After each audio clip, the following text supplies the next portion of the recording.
NEET के लिए सिर्फ 7 महीने बाकी हैं। क्या अब भी मेरी नीट क्रैक हो सकती? क्या अब भी मैं एक अच्छे कॉलेज में सिलेक्ट होके डॉक्टर बनने का सपना रख सकता हूँ? तो उदास मत होइए। 7 मंथ का पीरियड मतलब 210 डेज होते हैं, जो काफ़ी है आपको नीट जैसे कम्पिटिटिव एग्जाम में क्वालिफाई करने के लिए। नीट के एग्जाम आपका आईक्यू नहीं टेस्ट कर पाती, आपका हार्डवर्क कितना है, आपका प्रिजर्वेरेंस कितना, आपका डेडिकेशन कितना है, नीट के एग्जाम आपका वो देखते हैं। ठीक है, तो 7 महीने में आप कंप्लीट प्रिपरेशन कर सकते हो और नीट को क्रैक भी कर सकते हो। याद रखिए कि हम ऐसे महान पुरुषों से बिलोंग करते हैं। हमारे छत्रपति शिवाजी महाराज जिन्होंने जीरो से स्टार्ट करते हुए भी औरंगजेब जैसे क्रूर शासक को हराया था, और हम महाराणा प्रताप जी से बिलोंग करते हैं जिन्होंने इस मिट्टी के लिए, अपने राज्य के लिए पूरे जीवन भर संघर्ष किया। तो हम संघर्ष करना हमारे जीन्स में प्रेजेंट है। और हम कॉल एक जो आज का वीडियो है कोई स्क्रिप्टेड नहीं है, पूरा मैं जो अंदर से मेरी फीलिंग्स है आपके साथ शेयर कर रहा हूँ।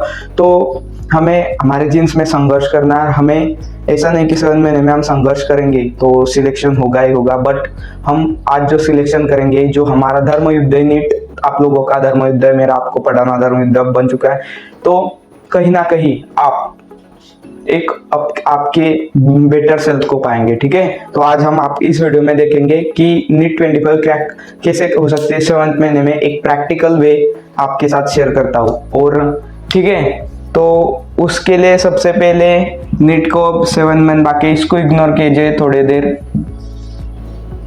7 महीने मंथ बाकी है, उसमें 4 मंथ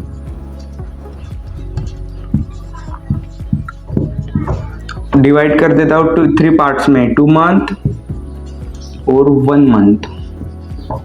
अब जो पहले 4 मंथ थे, अक्टूबर, नवंबर, दिसंबर, जनवरी,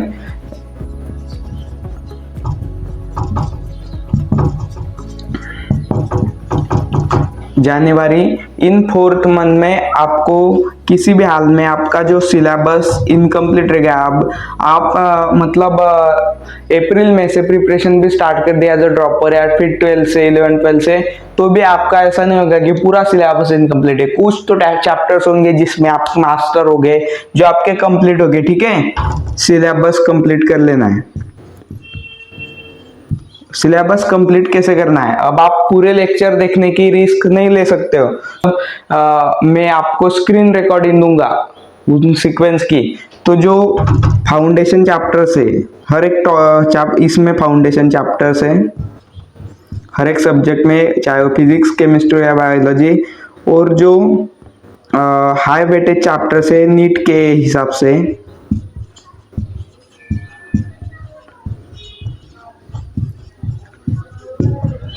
उन दोनों को आप कंप्लीट लेक्चर्स में भी कैसे देखेंगे। ऐसा नहीं कि उस लेक्चर में नाच गाना भी होगा, उस लेक्चर में हंसी मजाक भी होगी, उस लेक्चर में चैटिंग भी होगी। ऐसे लेक्चर्स में अब नहीं पढ़ना है, आपको क्रिस्प लेक्चर देखने हैं। क्रिस्प लेक्चर्स में सिर्फ आपको कंसेप्ट बिल्ड करने के लिए उन लेक्चर्स को देखना है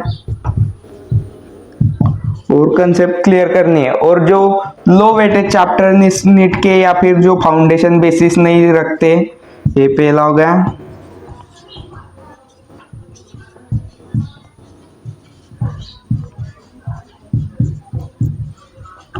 उनको आपको 1 शॉट से कवर करना है।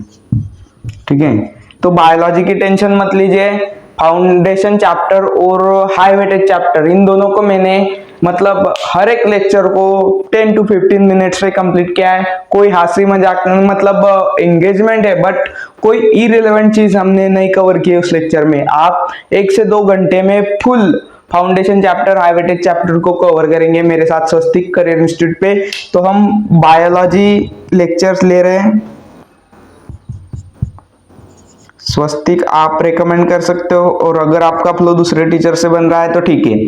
हमारा एक ही मोटिव है कि आपका सिलेक्शन हो, चाहे आप स्वस्तिक से पढ़ो, दूसरे किसी XYZ प्लेटफॉर्म से पढ़ो, मुझे उससे मतलब कोई प्रॉब्लम नहीं है, ठीक है। तो आप मैं रेकमेंड कर सकता हूँ आपको स्वस्तिक के बायोलॉजी लेक्चर्स आप देख सकते हो। और अगर आप चाहो कि फिजिक्स और केमिस्ट्री के भी लेक्चर आए स्वस्तिक में करीब 10 to 15 मिनट्स हर एक लेक्चर में, तो मैं भी डालूंगा। और आपको ज्यादा से ज्यादा सेल्फ रिवीजन करने, सेल्फ रिवीजन कैसे करोगे आप? अब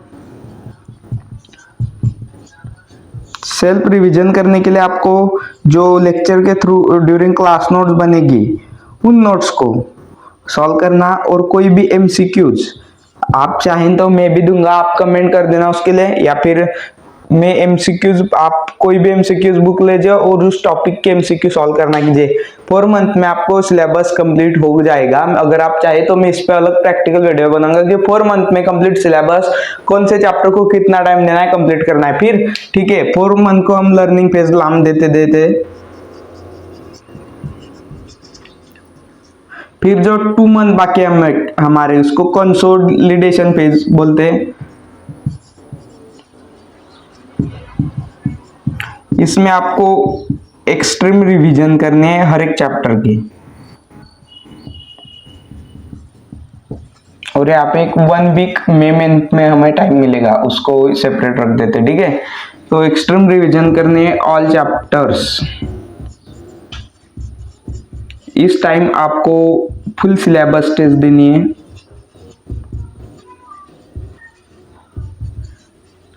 या इस टाइम आपको पार्ट सिलेबस टेस्ट देनी है।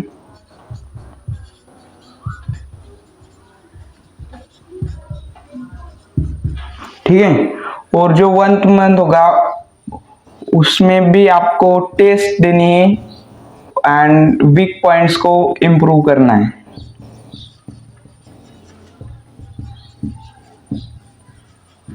और जो 1 वीक रहेगा वो रैपिड रिवीजन फेज का है।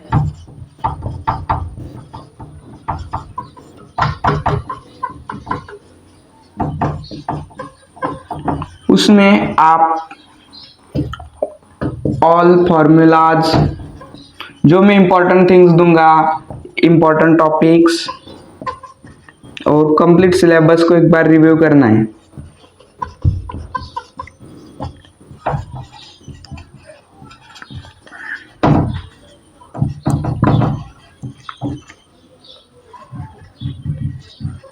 ठीक है, तो ऐसा करना है आपको 7 मंथ में।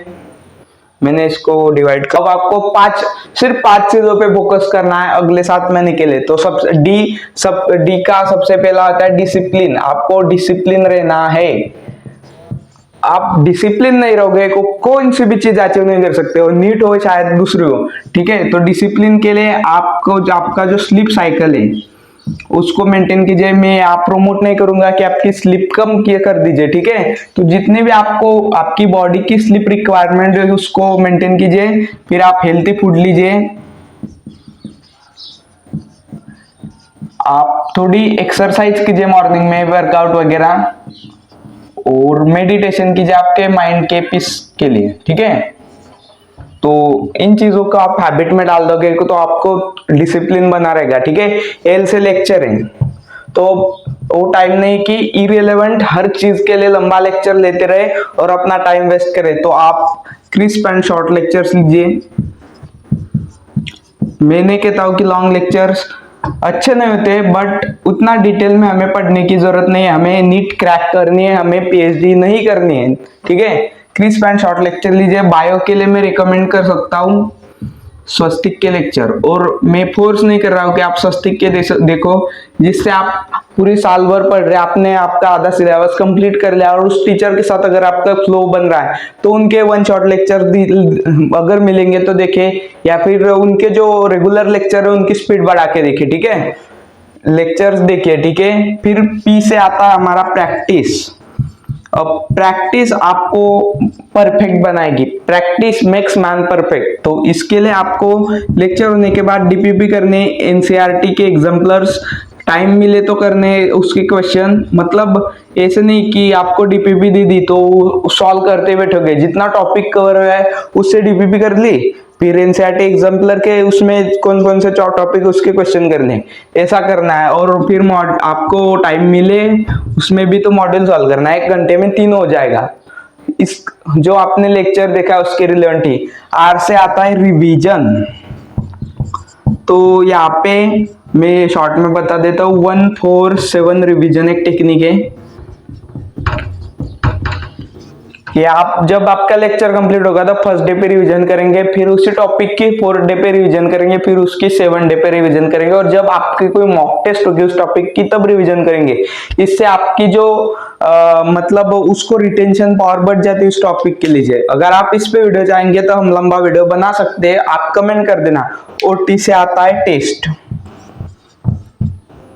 आपको पार्ट सिलेबस टेस्ट भी देनी है,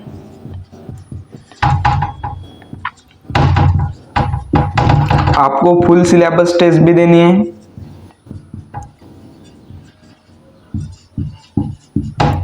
ठीक है, और आपको चैप्टर वाइज टेस्ट भी देनी है। इसका भी प्लान है हमारे पास, ठीक है।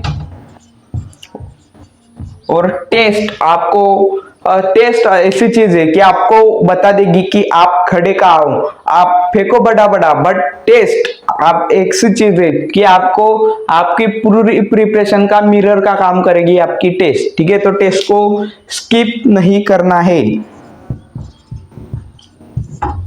टेस्ट को स्किप नहीं करना है। और टेस्ट के हिसाब से मैंने बहुत बड़ा प्लान बनाया हुआ है, जो अगला वीडियो आएगा उसमें उसको डिटेल में समझा हुआ है। तो टेस्ट बहुत इंपॉर्टेंट है अगर, और इन चीजों से आप नीट 25 में क्रैक कर सकते हो। और सोच के नहीं बैठना है कि मेरा होगा नहीं होगा, मुझे कम मार्क्स आएंगे। देखो हम ऐसे ग्रेट लीडर से बिलोंग करते हैं, जैसे हमारे छत्रपति शिवाजी महाराज, जिन्होंने औरंगजेब जैसे मुगल जो रूलर था उनके पास फंडिंग ज्यादा थी, उसके पास आर्म्ड फोर्सेस ज्यादा थे। शिवाजी महाराज ने जब स्टार्ट किया था तो निग्लिजिबल अमाउंट थे उनके पास सब कुछ, या फिर जीरो ही कह सकते हैं हम, बट उन्होंने अपना स्वराज निर्माण किया, मतलब स्ट्रगल किया उससे।